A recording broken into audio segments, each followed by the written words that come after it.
All right, guys, we're here. Another episode of Talk with Stallone. You bring the coffee, and I ask the questions.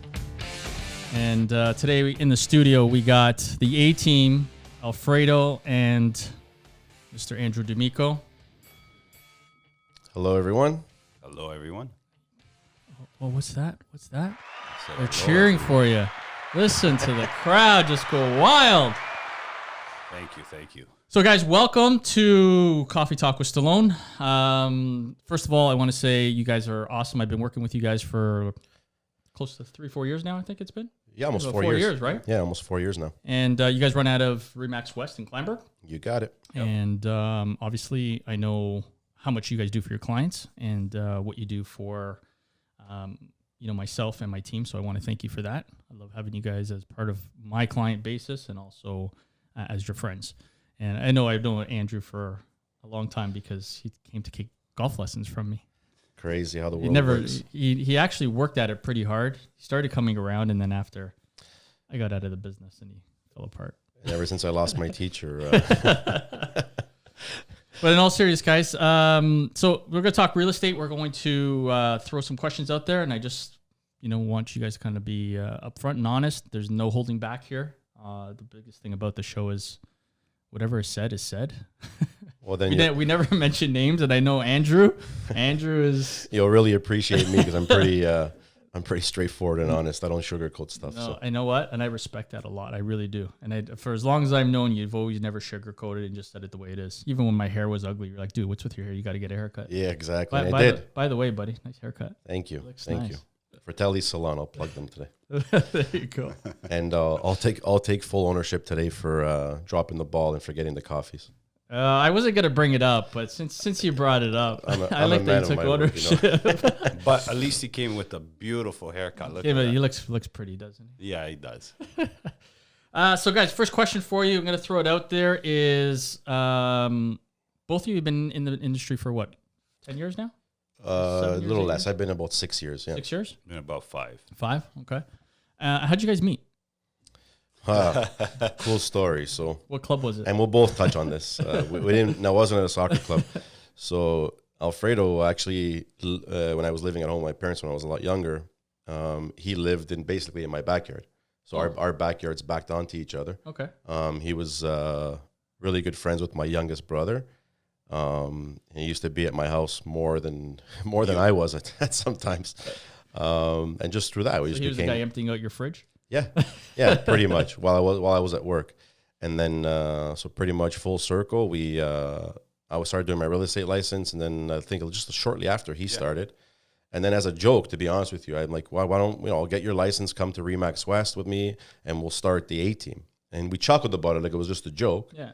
And here we are, 5-6 years later. The team we started officially last year, full-fledged, like full partnership. And he'll touch upon it. So we bring really good different components to the team. Alfredo's really good with the marketing side of it, and I bring my strengths as well. So together we're a really good team, and we bring the best to our clients. Yeah. And then then we have guys like yourself that we've partnered with, thankfully, who've brought our business to the next level, as well as other people that we're involved with. But yeah, I'll let Alfredo touch a little bit about it as well. People tell us, right? And so we like to align ourselves with people like-minded, such as yourself. Mm-hmm. But yeah, it's funny how, you end up in detention one day with no ride home. And I remember walking home, it took about 45 minutes because at that point, the nearest school was Holy Cross. Okay. And it's 45-minute walk, right? With a couple of jogs in the way, right?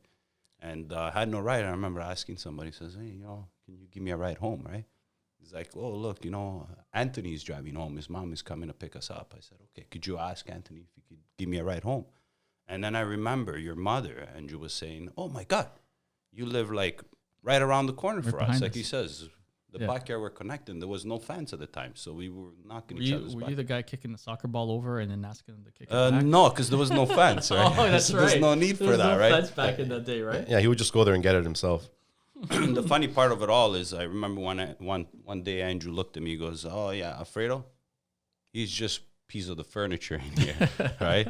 Like you said about the fridge. One of the things that I learned early going to his house every day after school, a nice stuffed beef patty. That's what me and your brother always used to eat. It was awesome, right? Yeah. And of course, you become like part of the family. So I never look at him as a partner. I look at As a him as brother. an older brother. Yeah, for sure. Yeah. For Well, I think that's direction, one of for the everything. good reasons why you guys have that dynamic connection, right? Like, and it's okay to sometimes be blunt and kind of be honest with each other, you know, when, because I see it between the two you guys act like brothers. Yeah, because it's not just business. We're also investing in each other on a personal level, Yeah, right? Like, yeah. you know, I look at his family like my family and vice versa. Yeah. You know, my kids love him, my wife likes him, and vice versa. So it goes above and beyond business. It's not just strictly business. Yeah. So I think that's what makes it really special for us too. Yeah, for sure. I mean, sometimes, you know, that saying, right? When you work with family, though, sometimes it's a little difficult when you're a little connected, like too close. But I think you guys are doing a really good job. I'm just speaking from an outsider, right? It can be tough because, you know, you're so much closer to each other. So I'm already an honest person as it is. Mm-hmm. And with him, I'm even like more upfront. And, you know, sometimes if I have to kick him in the pants and vice versa, if he has to kick me in the pants, we'll do it. Yeah. But he's got a really good demeanor. He doesn't take it to heart. He actually uses it as fuel, which is good constructive criticism. a really good quality that he has, yeah, right? I have to say. Thank you. Yeah. Yeah, I don't get compliments too often. So I take it when I Take can what get you them. can. He doesn't dish him out that much. No, so realizing it's after Christmas, like, oh, Christmas came late this year. I got another compliment. New Right? year, new me, right? Plus, I also look into horoscope. I like to look at different things. And you and I being Libras, we also very good partners with Geminis. And he's a Gemini, Yeah, right? yeah. So that works well. If The you go Libras check, are, it's a Libras good are partnership. balancing, right? Yeah. We have to balance everything. So. We balance the Gemini, the two... The two different But personalities. Yeah. you guys always have like that good cop, bad cop sometimes, though, when it comes to Well, it's good like that too, even with our clients, right? Someone's got to be the guy to tell them be the truth, straight. and someone's got Yeah. to be there to calm them down. So we have both good aspects to give to our clients for sure. So tell me a quick story about. I'm going to ask you a question. What was the toughest thing you've had to be honest about with a client that you kind of say, oh, shit, maybe it was a little bit too tough? Or Alfredo, you said to him, you know, that was a little bit too tough. That's a good question. I can't... I have to think about this one. Because, you know, people get sensitive when you talk about their houses, right? Whether it's furniture or whether you say, you know, maybe you accidentally said this is ugly, we got to change it. Just remember any? There was an episode. I remember that. I just don't remember which one. I don't know if I point to one thing that's the toughest, but what I will say is sometimes it's hard to tell people like why their house isn't worth what they think it's worth. Right? When you go in there with the hard truth and you meet them the first time and they're like, oh yeah, my house is worth, just throwing a number for example's sake, $1 million. And before you even really get to research the property, in my stomach, I already know that it's not worth that kind of money, right? Yeah. But we're the kind of people that before we start throwing out numbers, we're going to do our due diligence and make sure we understand exactly what it's worth. Mm-hmm. So that's a really tough conversation to have, especially if they're like, oh, I'm going to go I'm going to upsize it for this price because I'm going to sell my house for this much, right? So that's a bitter pill for some people to swallow. Say, oh, now you're only telling me my house is worth $850,000, right? That's a $150,000 gap. Yeah. Right. So it's a hard conversation to have with them because then it's like, oh my God, I don't know if I can afford to upsize, right? Yeah. So we never like to disappoint anyone, but at the end of the day, the truth is the truth. Yeah, and for you guys, running it as a business, you also don't want to waste your time or their time, the homeowners' expectations or hopes. Because it just, I think for me, and again, just working with different clients, you don't want to overpromise and underachieve. 100%. Like we're not the type of agents that are going to go in there and I agree with everyone just to get the listing, right? That's not who we are because there's no point in doing that. Yeah. Because all they're going to do after the fact is they're going to hammer you on, you got to do price reduction, which ultimately leads to a lower sale. When if I would have just told you that if you would have accepted the truth in the beginning and listed at the proper number, right? We're going through a situation like that. You'll ultimately sell for more if you just do it right the first time. Yeah. Right. And I had this conversation too with one of your colleagues in the office, Adamo. Yep. And one of the questions that I asked was, what's the situation for you guys, and how do you deal with evaluating a house and ultimately having to adhere to the fact that the homeowner thinks that it's worth more, and based on your research and based on your experience, you're like, well, it's not really worth that much, but to appease you, to make you happy, I'll find a middle ground with you. Let's go with this number. But if it doesn't work and it doesn't achieve at that number, then they start blaming you. Yeah, so that's why exactly. Alfredo knows this about both of us. We'll go in there and tell them the truth off the bat. Sometimes it's detrimental to us because we'll actually not get the listing. Yeah.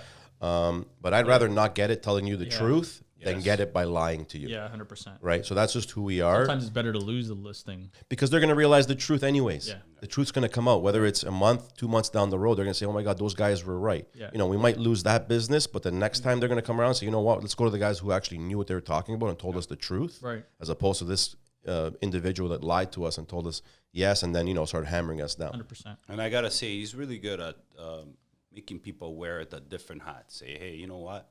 You're listing right now. So let's put a buyer hat. Would you buy your house for the price that you're saying? And a lot of time people realize and say, you know what? You're right. Like, look at this one. Look at this comparable. Look at this comparable. Would you pay $1 million for this when this one you can get it for $850? Yeah. And he's really good at that. So a lot of the times they realize, oh, you know what? They're honest. They're not just going to tell me, hey, you want $1 million? Yeah, we'll get you $1 million. We'll get you over $1 million just to get the listing, and then go back every couple of weeks or so and say, hey, we need to lower the price. We need to lower the price. We need to lower the price. Yeah.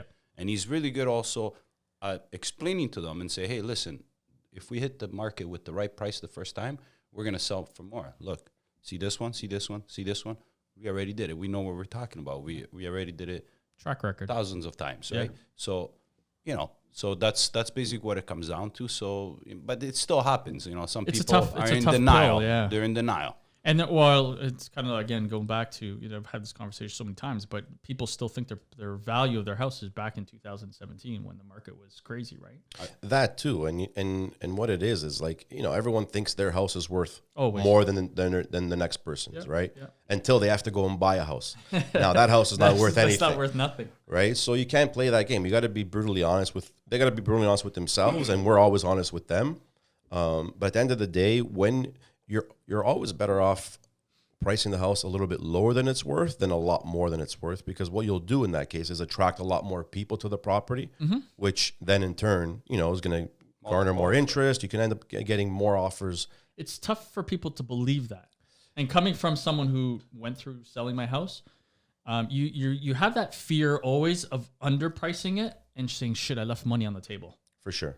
And that's where really you have to kind of just trust. You got to trust. That's why you have to, you know, I always advise anyone that's thinking of selling their house, like buying is okay, but when you're selling your property, to really do your due diligence and really interview at least 3 to 4 agents and understand what they're going to do for you, understand their track record, ask them to show you what they've sold that year.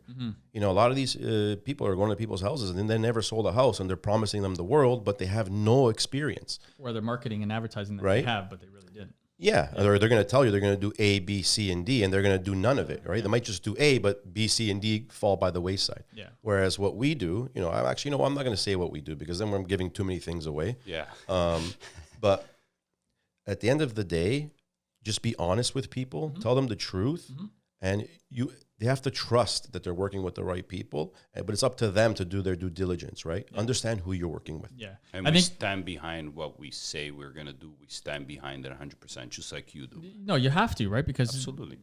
Number one, you're going to get called out on it. And number two, that's something that will never go away in the sense like, you know, someone's going to not refer you because, well, they said they were going to do this, but they never did it. Right. For sure. So you're better off doing what you say. And if it doesn't work out, at least I did what I said.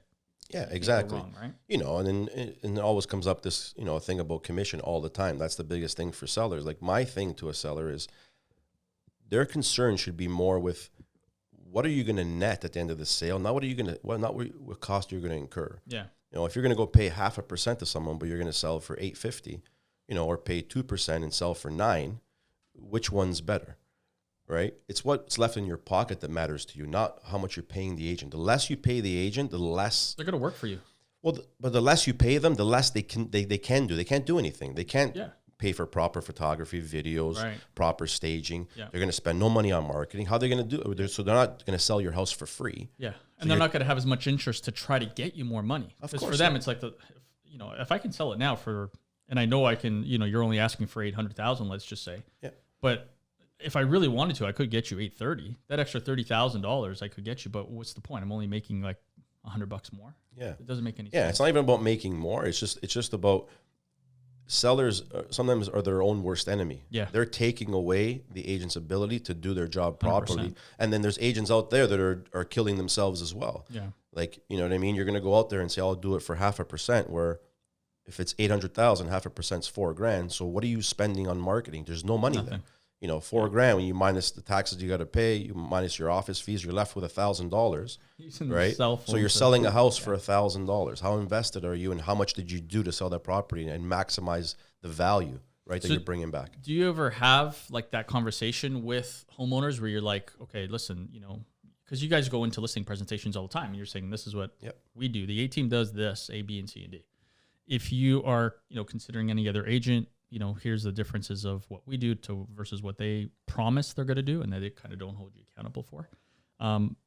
So I mean, I know because I work with you guys in terms of your video and your marketing, and every single one of your listings has been a knockout package. Yes. And I can tell you there is like, I'm going to say a dozen clients out of the 200 plus that we have. There's only a dozen that actually do knockout for everything. And those guys, like yourselves, are top agents. And the reason why is because you guys do above and beyond for your clients. And I know in some situations you've been like, you know what, Matt, this house needs a little bit of work. We have to help them out, a certain situation. But you've never asked me, can you help me out or give me a discount? But at the same time, you have done it for the client, knowing that it's an expense to you. For sure. But you have to sometimes, to certain situations, I think, you know, we've done it. And I had this conversation at the very beginning with one of my other guests was, the less a client asks from us, the more we actually do. I don't know if you guys are the same We're way. pretty much the same way. Yeah. You know, we don't like to compromise our work. Like, I don't want to go into a listing presentation and for it to be all about commission, because then we're losing sight of what we're doing here. Right. Right.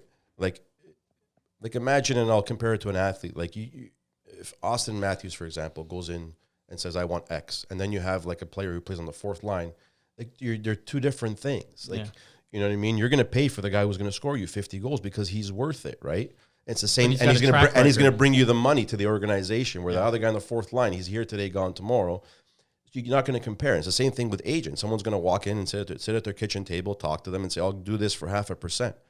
I find that's the only thing that home sellers listen to sometimes, which is the wrong thing. It's completely the wrong thing. Their bottom line is, what's the cheapest I can get you to sell my house for? And that's it. That's the decision. And most of the time they start with that. And we understand that selling a home, it's a very emotional transaction. Mm-hmm. But at the same time, it's a business, because the moment that you detach yourself from your home and you're going to sell it, it's a business and you have a product for sale. And as putting the product on the market for sale, there's certain things. You have a product for sale, you need the marketing. There's a reason why, you know, company like Amazon are able to sell more product for even more than other products that are not seen on the internet. Mm-hmm. Like, you can search for anything on the internet, and which one are going to sell the most? The one that pop up first. So our job in marketing is to ensure that we spend the marketing dollar to make it pop up. And it all comes down to what Andrew was saying. You know, there's going to be somebody that's going to charge 0.5%.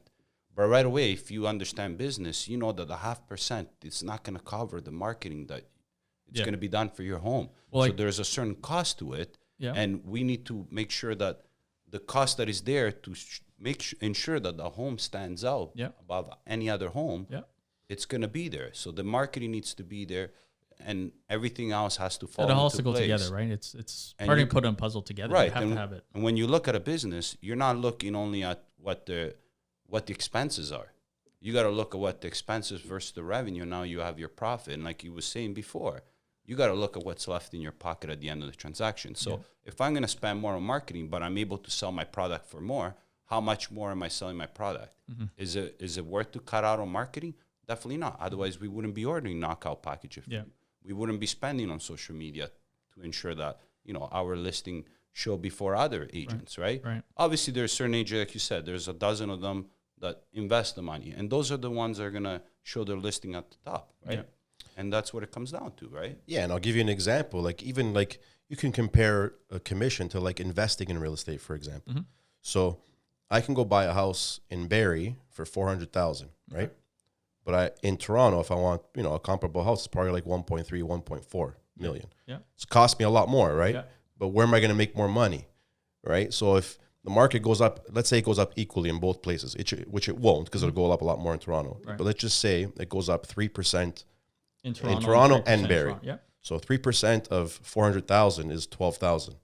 3% of 1.4 million is a lot more than 12,000. Mm-hmm. So it's the same thing. It's how am I going to get more money in my pocket? So that's where the seller's mindset should be, not on who's going to sell my house for the cheapest, who's going to net me the most money, and who's going to sell my house for the most money. That's where their head should be. Yeah, it's an excellent point. Yeah, for sure.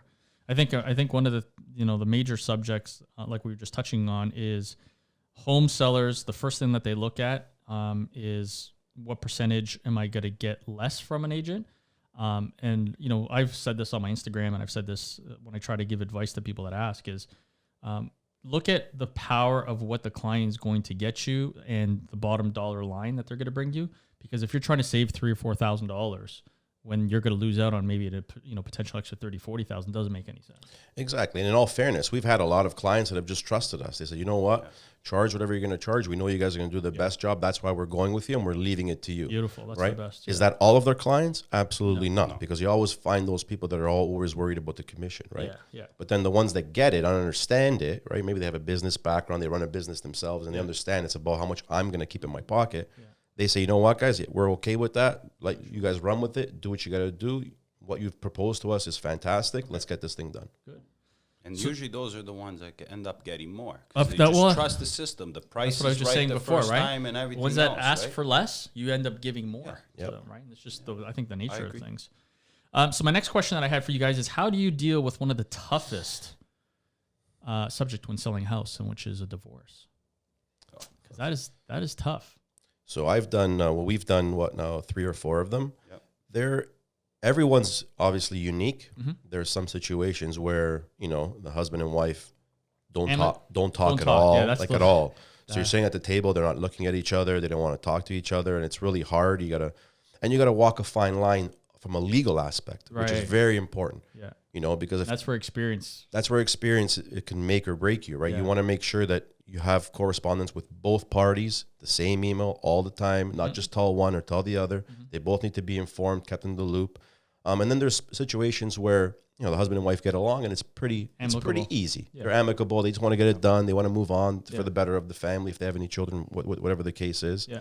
But yeah, it's difficult. Like we run into all kinds of situations. We run into deaths in the family, power of sales, stuff like that. That's not easy to deal with, right? Yeah.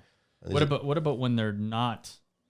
So okay, so let me ask you in a different way. What if the husband calls you and says, my friend or my cousin or whoever is an agent, but then you have that animosity, I guess, from the other side, which is like, well, I don't trust you. That's why I'm divorcing you. So I'm not going to trust the agent that you're picking. Okay, so we had a situation like that last year, where one of the husband or the wife didn't trust who we were. So what I proposed to the other party was, interview 2 or 3 other agents, have us in as well, and then you guys can make an informed decision. Put the emotions aside, put the fact that one of us aside, and just make your decision based on who you think the best people are for the job, right? Yeah. So it is hard. But sometimes it's just more of, I'm not gonna give in to my ex because I just don't want to give in. So do you find that probably the best next position would be to co-list it with whoever they choose? Which is shitty for you guys, but at the same time, yeah, it's not shitty. We've proposed that if that's what makes them feel comfortable. At the end of the day, it's all about what's right for the client, right? Yeah. But in our experience, the ones that we've done, whenever they've interviewed 3 or 4 agents and had us in, they see the light. They say, okay, you know what? You guys showed us exactly what you're going to do. It was clear. You had a great presentation. You guys spent time on your presentation. You have a track record. You've sold in this area, for example. So it's not that difficult, right? Sometimes the actual animosity between them is a lot more harder to deal with than worrying about our presentation, because we're pretty confident when we go in there. Yeah, and I mean that's the key to any presentation, is when you show the confidence level, you're going to pretty much win over getting that listing, right? So, and that's how we deal with it, right? If you ask me how I deal with it, I try to send them in. You're the closer. He's really good with that, right? So would you say you're the softie? I can be the softie. Right, but we understand it's a difficult time for them, right? And you just have to be there for them, before anything else, right? And what they see, and one of the things that they always say is they see the honesty in us. Yeah. So many times they tell them, "Oh, I can see you're so honest, right? I can see you're so honest. I can see you guys are honest." Yeah, good or bad. Yeah, and and that's what makes them trust, right? So when you find the other person that one one of the two that doesn't trust, oh, you know, the agent, I don't think I trust it. Like he says, you know, interview another 3-4 agents, whatever it is. And by the time they finish, they feel a lot more comfortable and say, hey, you know what? You're right. You know, these guys are good. Like they're honest. I can trust them. There's everything is transparent. It's there. This is what we need, right? Well, and even for us sometimes, like, to be honest with you, like when we are, you know, going on listing presentation, competing against other agents, and then we're the ones that get chosen, it gives you a good feeling knowing that we actually, someone just didn't see our flyer and say, okay, you got the listing. Those are nice too, don't get me wrong. Yeah. But, you know, it's like, it's when you actually win it, it feels good. You're like, you know, okay, you guys interviewed 3 or 4 people and you chose to work with us because obviously what we showed you, you know, made sense to you, and you felt it was the best people to go with, right? So that feels good for us too. I think the best feeling is when you come in there and you're not the first one, but you know they got to interview other ones. It happened a couple of times when we get the call and says, you know what, they guess the husband and wife discuss and says, you know what, we don't need to interview anybody else. We want you guys come back and sign. That's a great feeling, right? It's a great feeling, right? But it shows you that it's not just what we bring to the table in a business perspective. Is the personality. It's the trust level. It's the honesty level. It's everything together where it's like, you know what, this is the biggest, you know, transaction that I'm going to make in my life, right? Like going from one home to the other, and I need people that I can trust. Because then you start hearing, and when you see those people that are a little skeptical at first, you know, they end up trusting us. They ended up going with us. And you don't hear about the horror stories that they went through before until you're halfway through the transaction. It says, oh, you know what? I got burnt by an agent before. I got burned with, and it's like, we already know that because you see the trust level is not there. So you know that something bad happened. It's almost like when you get out of a bad relationship and then you can't trust the next relationship. Of course, yeah. It's the same thing in business. You have these walls, and we already know, right? But they feel comfortable, and just to kind of clarify and showing the comfortable level is like, hey, here, let me tell you a story what happened to us last. And it's like, okay, well, don't worry, you know, they're basically telling, we know it's not going to happen with you guys. And that's a good feeling. That shows that we're doing our job to the best that we can, to our professionalism, high standards, and also personality-wise, right? That this is who we are, right? That's why we work with you. That's why we work with everybody that we work with. It's not just they're great at what they do, is that they're great people to begin with. And that's what we want, right? Because if we're going to be great people to our client, we need everybody that we work with that are great to us, which ultimately they're great to our clients, right? That's what we need. And you know, the other good winning feeling, I think, for you guys, or for me, anyways, for my clients would be, you know, we had that 2 listings you did on a street where you had one and it sold, and then the neighbor called you, and then you sold that, and then that third neighbor who hasn't sold yet, they're still there, and it's still for sale, and you guys sold 2 houses before. So when you get that phone call and you're like, you know, not that I want to say I told you so, but you know, I know that we could do it for you. And then they actually finally realize, okay, yeah, we got to call these guys because it hasn't worked for the last 6 months. That's like a huge. Well, yeah, the proof is in the pudding, right? Like if I wasn't in real estate and I saw, you know, someone doing a good job in the neighborhood, like why wouldn't I at least give them a chance? Not saying they would have it for guaranteed, because really what it comes down to, part of it too, is you need to be able to get along with the people and mesh with the people. Yeah. And let's be honest, we're not going to mesh with everybody in this world. We're just not. You know what I mean? No matter if you're a good person, bad person, you're not going to get along with everyone. No. Right? Someone has more, you know, we lost a listing because they didn't want to work with a man. Right? It happens. It happens. And they have that right. Yeah. That's their choice. Yeah. It's their money. Absolutely. Yeah. There's nothing wrong with that, right? Yeah. So you're not going to get along with everybody. Yeah. I mean, everybody has different personalities. You know, I've been saying this, God, I don't know how long, but, you know, sometimes it's better not to work with certain people just because of the fact that there's no dynamic ability to work with somebody, and that's okay. There's nothing wrong with that. You know, not at all. We all have different personalities, and some personalities match and some personalities don't. So that's okay. So my other question I had for you guys is totally on more on a personal level. So we'll start with Alfredo first. Besides real estate, what would you say is your next favorite thing to do? Marketing. I love marketing. Okay. Which works out very well for us, right? Yeah. And when you say marketing, though, in what terms? Are we talking work? Yeah. I like the creative aspect of the marketing. Okay. I like coming up. That's with, part of a Libra. You know that, right? Yeah, That's part of being a Libra. That's one of the things that's right on our horoscope, right? Yep. I like the creative. I like coming up with new ideas. I like coming up with different things that are good, that are creative, they're innovative, and that's what I like. And it ties in very well with real estate, right? Like I always tell everybody, like he always says, oh yeah, he's the marketing guy out of the two of us, and he understands real estate from a builder perspective, right? So it's good to match the two and have the best of both worlds, which I think everything is kind of ties on together, and they're very important to be together, right? Yeah. And obviously he's learning off of me and I'm learning off of him, right? Yeah. Which makes us. So what's one of the key things that you would say Andrew has to learn from you? Well, a little bit of marketing, creative, I can tell you one big one. With you a know cell what? phone. I'll tell you one thing. He's really good at a lot of things, right? Yeah. But and I think that's not like a negative because it is a positive. He looks at things now, and I look too far into the future. Mm-hmm. So that's what makes our. Well, there's a balance. So Yeah, somewhere we balance. meet in the middle. Yeah. Somewhere we meet in the middle, and that's what a lot of people tell us. Like you guys, the balance of you guys is. Yeah. They say it's perfect. Yeah. I don't believe in perfect, but if pretty people close. say that's pretty close, then Yeah. right. So that's what I have to say. He looks at now. I just wish you put his thing. But then again, he'll tell you he looks like this, and he should look down a little bit more and see what's going on right now. Where are you walking? Where are you walking? Yeah. Look where you're walking, right? Yeah. So Keeps you in the present. do I say that right? Mm-hmm. Okay. I don't know. He's gonna tell me after, right? So Andrew, my question for you is: besides real estate, what would you be your next passion? If you weren't in real estate, Like work wise, yeah, it wasn't real estate.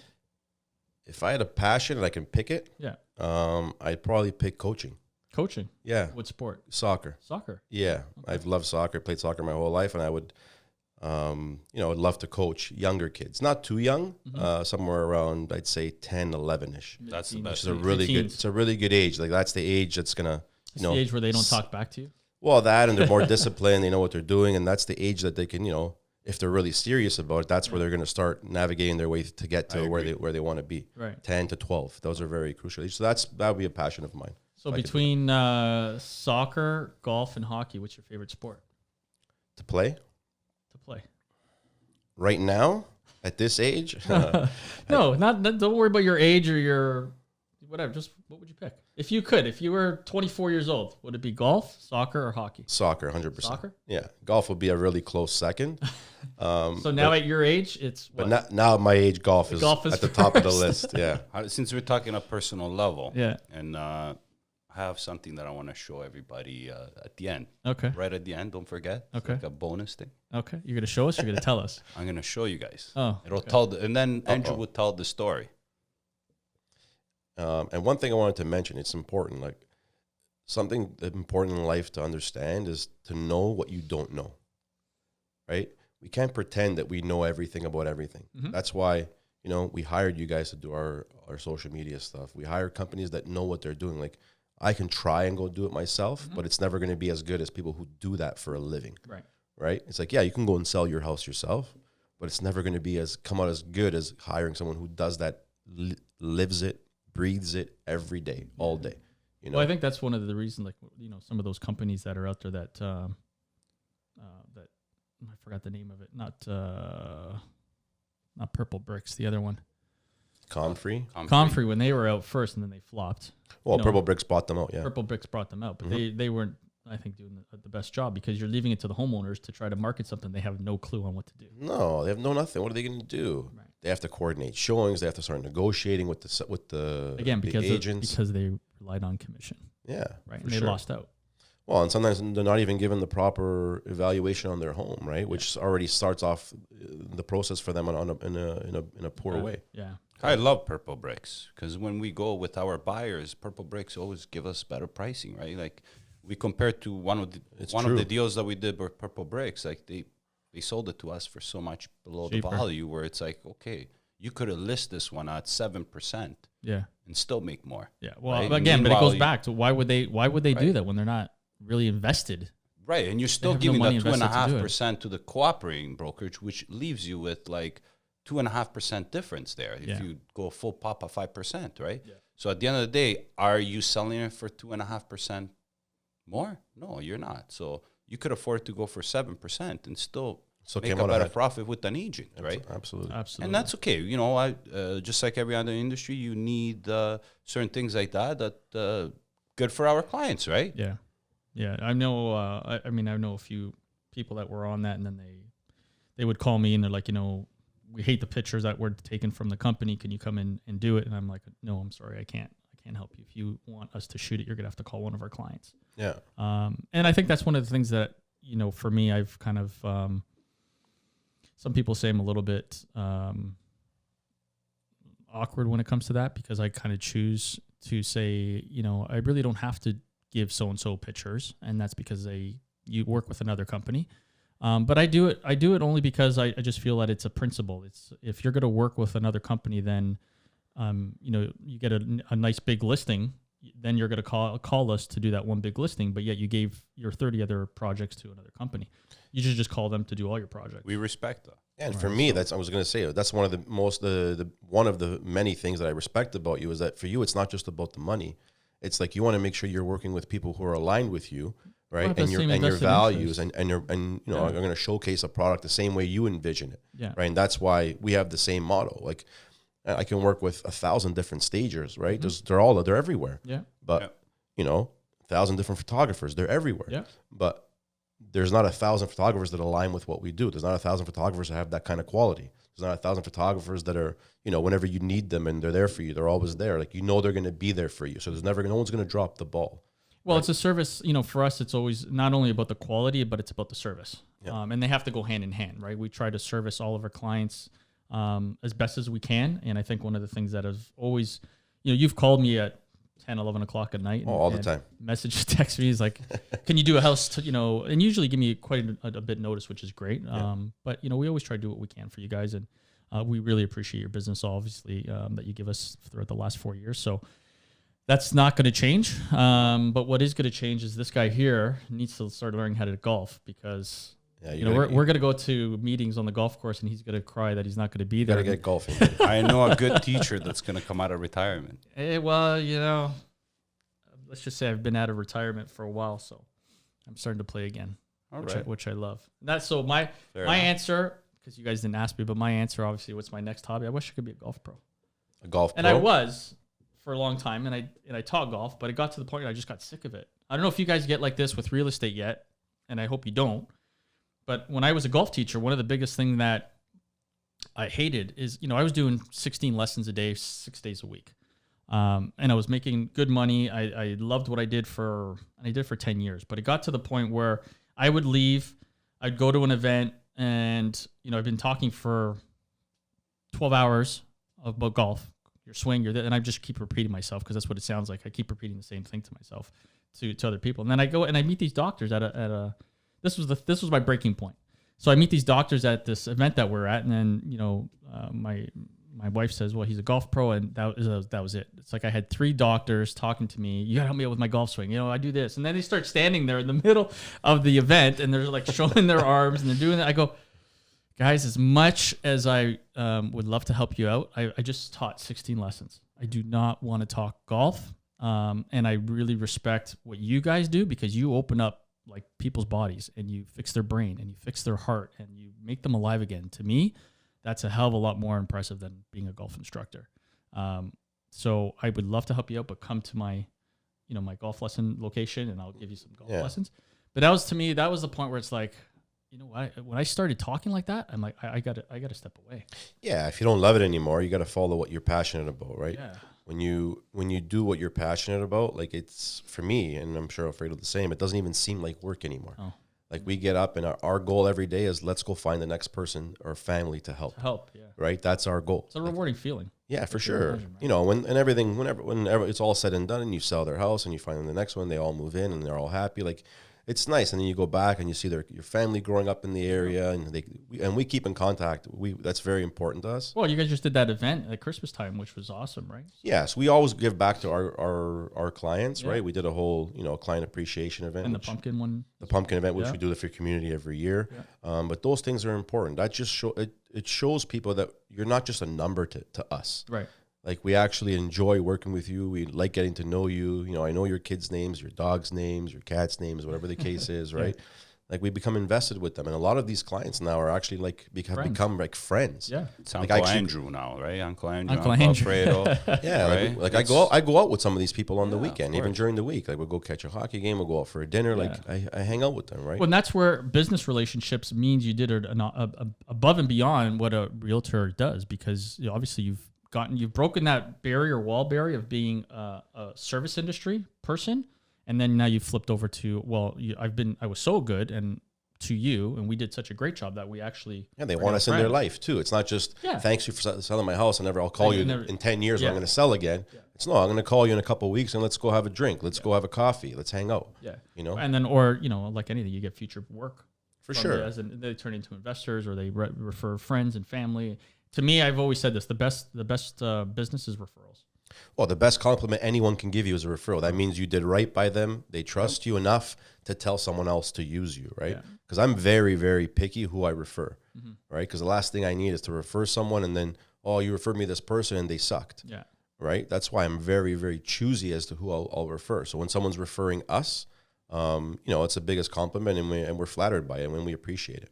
Good. So last question for you guys is, if you could give advice to people listening to this podcast that are selling their house, what is the number one thing that they need to do to make their value of their house go up, or probably sell a lot faster? I'll go with Andrew first. Well, it's not just one thing, but the best advice I can give any seller, it's a couple of things. Hire the A team, I was going to say. That's the first advice. That's part of it. But I don't know if that was part of the answer there. No, we're talking about cosmetically. Yes. Cosmetically. Well, every situation is going to be different, because some people have budget to do renovation, some people don't. But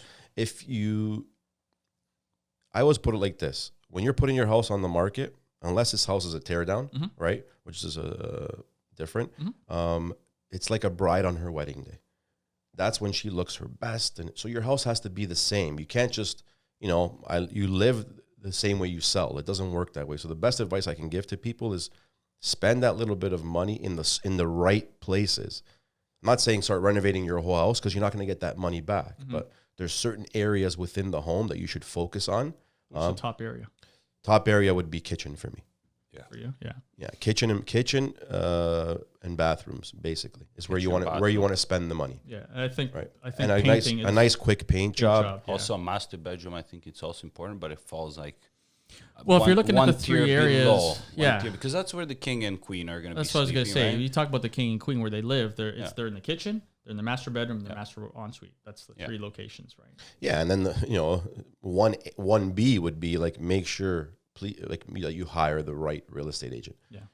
You make a mistake once, it's ultimately you're gonna end up selling for less, right? It's gonna be a lot harder, even if the agent's great, he or she is great, to come and clean up the mess that the last agent made, right? It's definitely possible, and it's happened many times, but it's a lot harder because now your house has a kind of a stigma. It's been on the market. What happened the first time, they couldn't sell it, blah, blah, blah. So you got to give it a break. You got to go back in there, revamp the property, make it look better than it did before. And then, hire guys like yourself to do all the things right.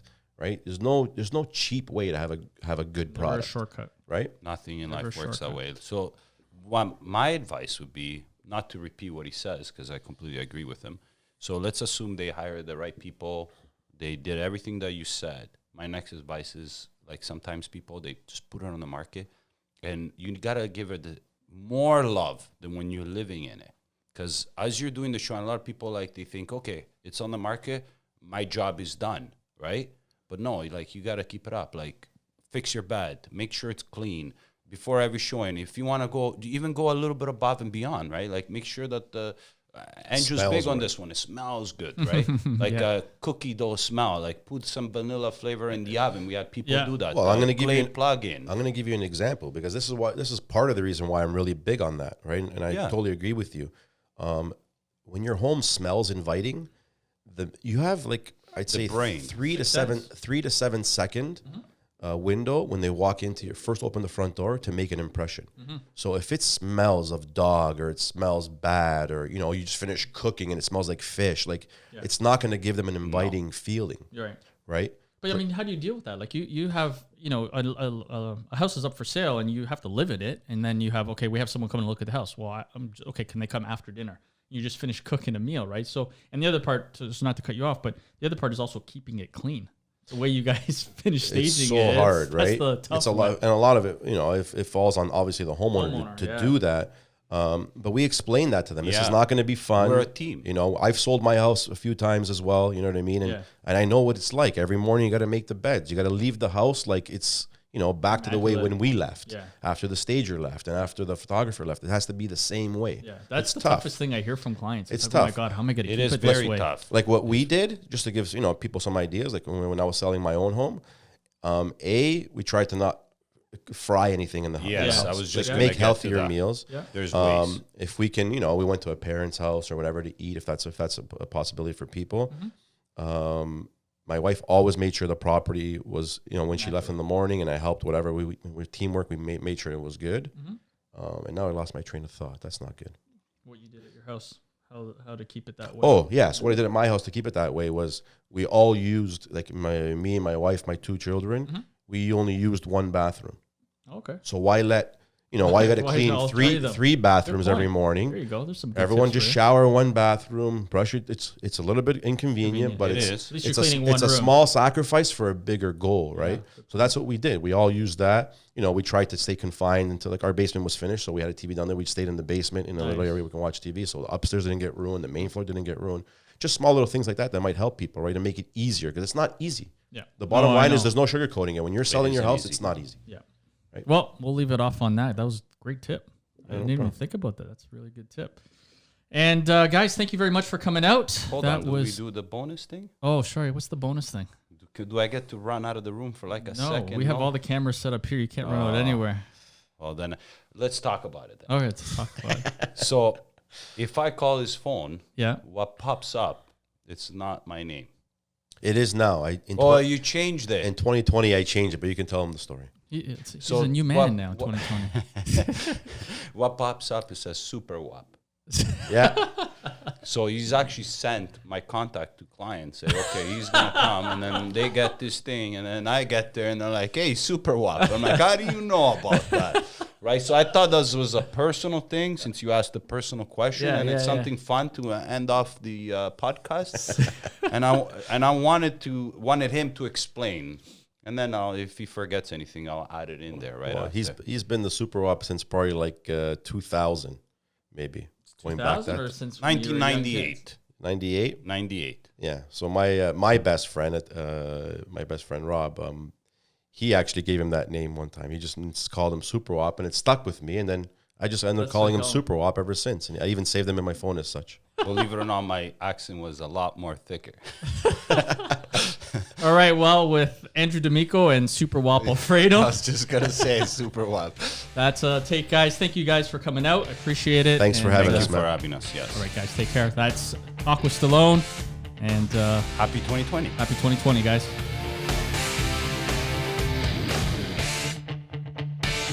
So if you like that video and you want to see more, make sure you like, subscribe, hit the notification bell, and don't forget to follow us on Instagram and Facebook.